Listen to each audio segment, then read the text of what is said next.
Hello,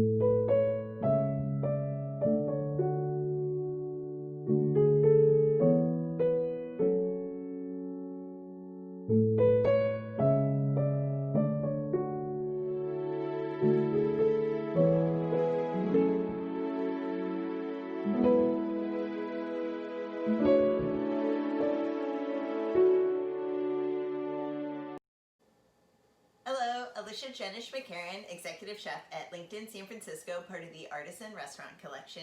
And today is June 25th, Anthony Bourdain's birthday. And today I wanted to celebrate by cooking a recipe from his La Hall restaurant, where he really made a name for himself as a chef and then launched into his career of how we know him as an amazing author and traveler. Anthony Bourdain was very inspiring to a lot of chefs and a lot of people just in general on how to enjoy food and how to travel. And this book in particular and his time at La Hall really speaks to me because I spent a lot of time of my career in a French bistro.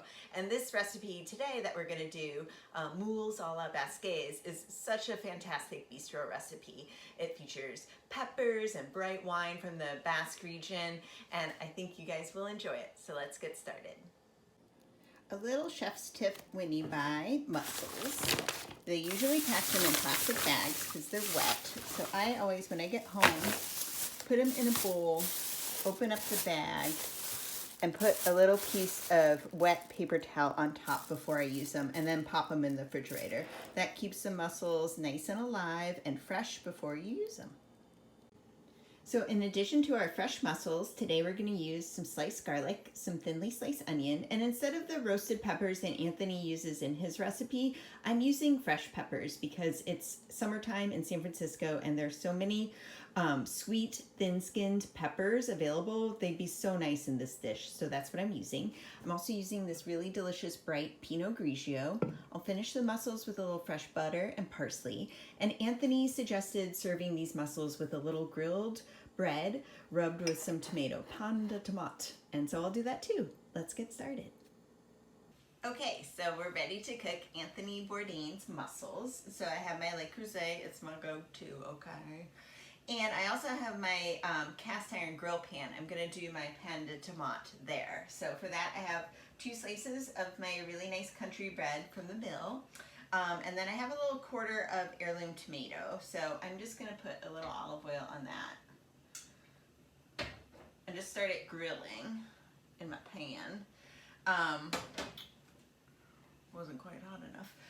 But I'm just gonna let that roast as we start our mussels. And as the tomato starts to roast, then I'll put my bread on the pan and grill it, and then afterwards I'll rub it with the tomato. So let's start with our mussels.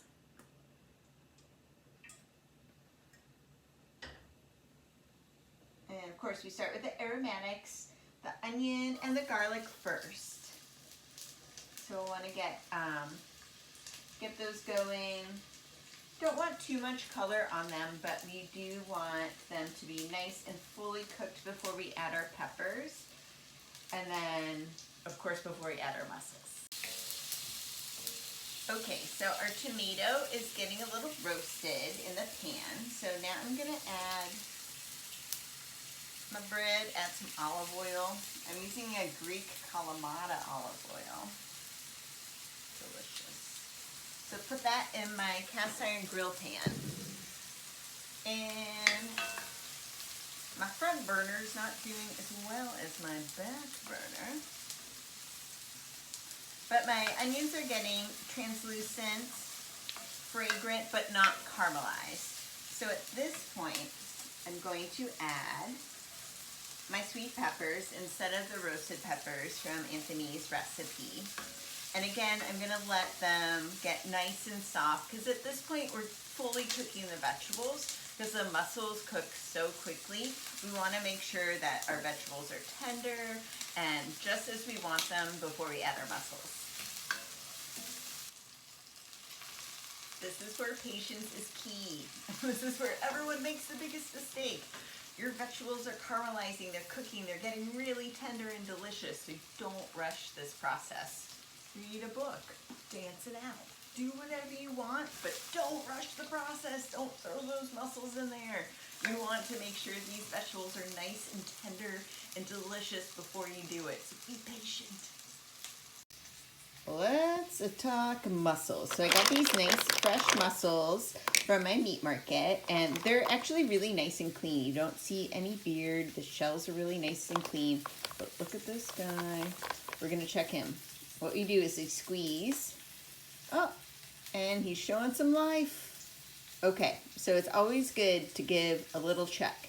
And you just want to make sure everyone's, whoa, bonus clam, bonus clam. You want to make sure all the shells are nice and tightly closed and clean. Oh, cracked. Let's get rid of that guy. So you're looking for that. This is dead. You don't want to cook it.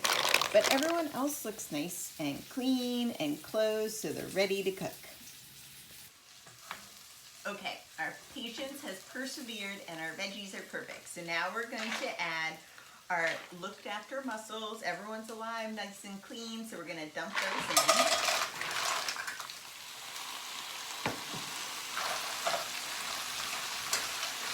A nice toss.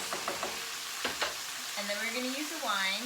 As Julia said, never use a wine you would never drink for cooking. So this is a delicious bright Pinot Grigio.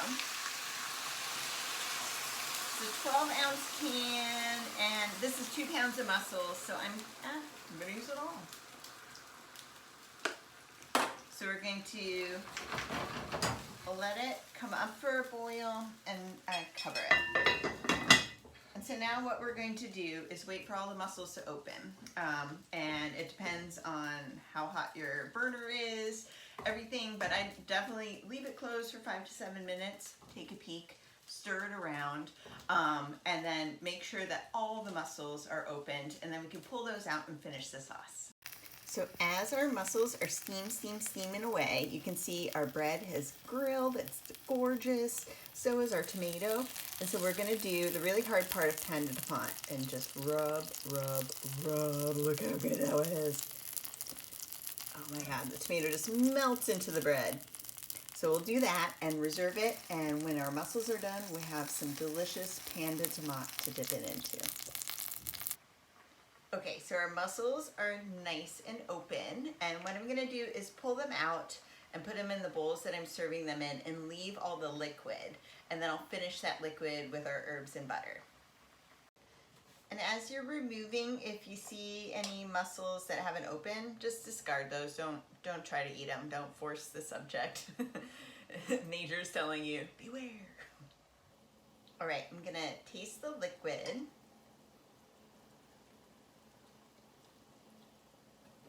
Tastes great. Add a little pepper. Adjust the salt.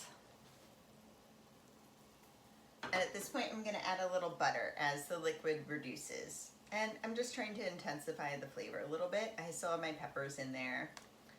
And once the butter monte au beurre like mounts in there, I'll pour it over my mussels and we're ready for dinner. Okay, our broth tastes amazing. Our bonus clam finally opened. Yay! Clams take a lot longer than mussels to open. So I'll add that. And then we'll add our freshly chopped Italian parsley right at the end. And pour the simmering broth all over our delicious, super fresh, steamed mussels a la Vasquez. And top it with some of this gorgeous pan de tomate. So cheers and bon appetit and happy birthday, Anthony Bourdain. Enjoy.